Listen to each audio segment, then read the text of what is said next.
की जहां नई दिल्ली के ऑडिटोरियम में आयोजित समन्वय 100 साल की विरासत के जश्न कार्यक्रम को सीएम रेखा गुप्ता संबोधित कर रही हैं। बेटी बचाओ बेटी पढ़ाओ, बेटी बचाओ बेटी पढ़ाओ। एक कहानी सुनाती हूँ छोटी सी।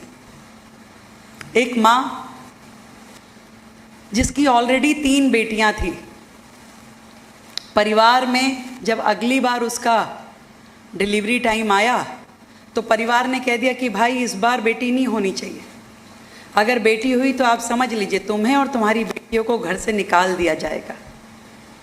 वो माँ बड़ी परेशान, उसने सोचा ये कोई मेरे हाथ की बात है, ये तो ईश्वर की देन है, मैं इसमें क्या कर सकती हूँ। पर परिवार के लोग जो बहुत पुरानी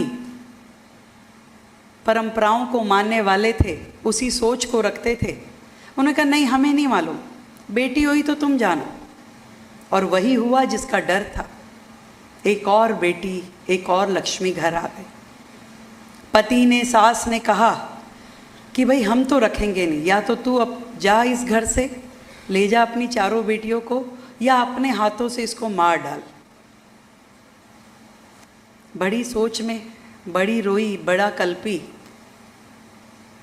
पूरी रात सो नहीं पाई, क्योंकि रात को जो उसको आदेश मिला कि इसको अपने हाथों से मारो, उसे कुछ समझ में नहीं आया। उसने क्या किया, सर्दी की रात थी, बारिशें भी हो रही थी, एक खाट ली, आंगन में डाली, उस बच्ची को नंगे बदन वहाँ लिटा दिया। 1 दिन की बच्ची नंगे बदन, भरी सर्दी में, बारिश ऊपर से आ रही हो, और उसको आंगन की खाट पे लिटा दिया और बैठ के अंदर दरवाजे के पीछे छुप छुप के रोती रही। बच्ची के रोने का, क्रुदन की आवाज़ उसकी कानों में पड़ती रही, और उसको मरते हुए वो देखती रही, सुनती रही। थोड़ी देर बाद आवाज़ भी बंद हो गई। उसे लगा कि अब तो गई बच्ची। आंसू आँख में लिए सुबह उठ के वो बाहर आई, और उसने देखा कि बच्ची का पूरा बदन नीला पड़ चुका था। उस बच्ची को उसने गोद से उठाया, सीने से लगाया, तो महसूस किया कि उसकी धड़कन चल रही है, और धड़कन चल रही है ये देख करके वो बेतहाशा उसको लेके भागी। और अपने मन में उसने एक विचार किया कि जब ये 1 दिन की छोटी सी बच्ची अपने जीवन के लिए संघर्ष करना नहीं थी, तो मैं एक माँ होकर के इसके जीवन को बचाने के लिए संघर्ष कैसे छोड़ सकती। एक माँ होकर के मैं इसका जीवन बचाने की लड़ाई मैंने कैसे छोड़ दी। तो आप समझिए कि जितनी भी ये बेटियां यहाँ बैठी हैं, आपकी माँ ने वो सफ़र ज़रूर तय किया होगा जो बेटी बचाओ से लेके बेटी पढ़ाओ तक का था।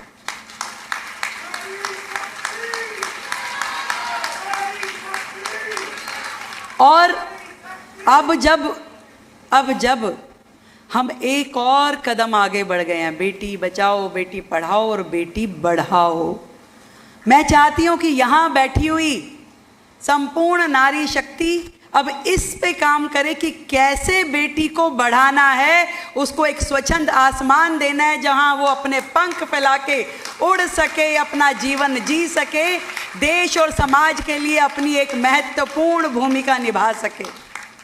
ये काम आपके और मेरे जिम्मे है। अब हमारी माँ ने जो करना था वो किया। अगर मेरी माँ मेरा साथ ना देती तो मैं यहाँ ना होती, और मैं अपनी बेटी का साथ ना दूंगी तो वो बेटी भी भविष्य में कर नहीं पाएगी कुछ। तो आज इतनी बड़ी संख्या में जो हमारी ये शक्ति यहाँ बैठी, ये सोच लीजिए कि जीवन में मुझे अपने लिए लड़ना नहीं छोड़ना। अब लड़ने का मतलब ये नहीं घर जाके मम्मी से लड़ने लग जाओ।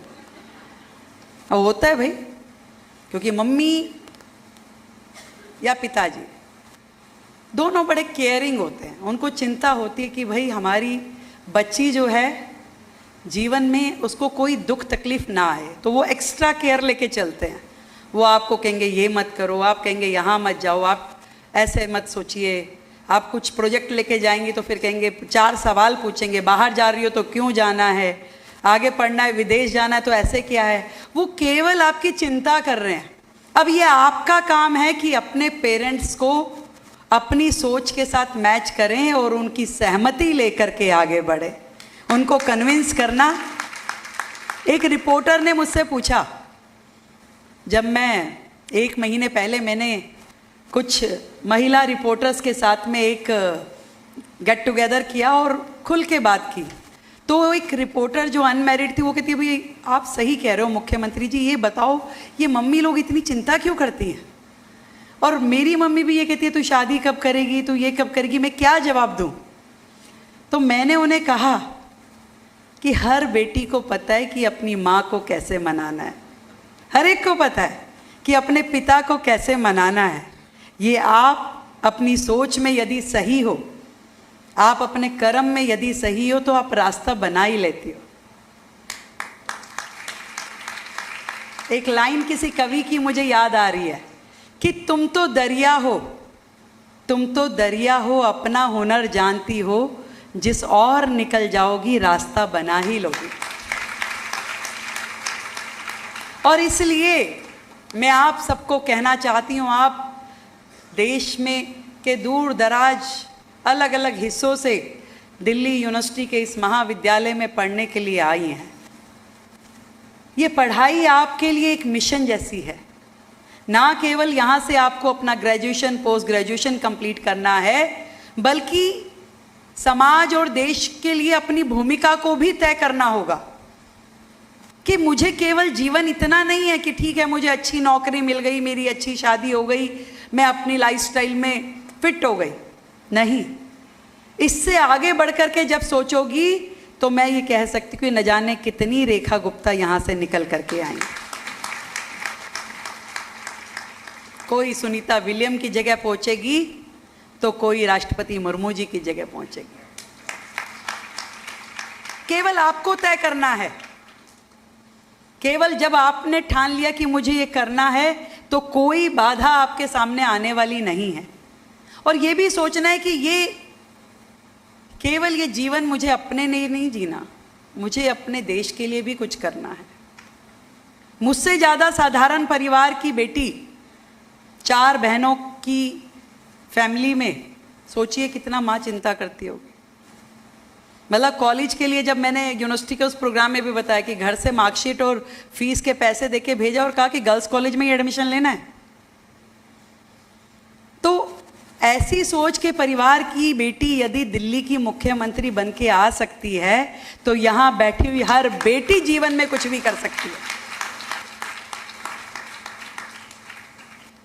आज हमारी प्रिंसिपल महोदय हमारे बीच में बैठी हैं, बहुत अच्छा काम कर रही हैं। लगातार दिन रात कैसे कॉलेज को और आगे लेकर के जाया जाए उसके लिए वो लगी रहती हैं। मुझसे भी जब मिली तो उन्होंने बहुत सारी बातें कही कि हम क्या क्या यहाँ प्रोजेक्ट ले सकते हैं। और मैंने उन्हें कहा कि आईपी कॉलेज तो हमेशा से देश सेवा में करता है और आगे भी दिल्ली सरकार और आईपी कॉलेज मिलकर के अनेकों प्रोजेक्ट दिल्ली में लेंगे और दिल्ली को नई ऊंचाइयों पे लेके जाने में आप लोगों की भूमिका भी सुनिश्चित की जाएगी।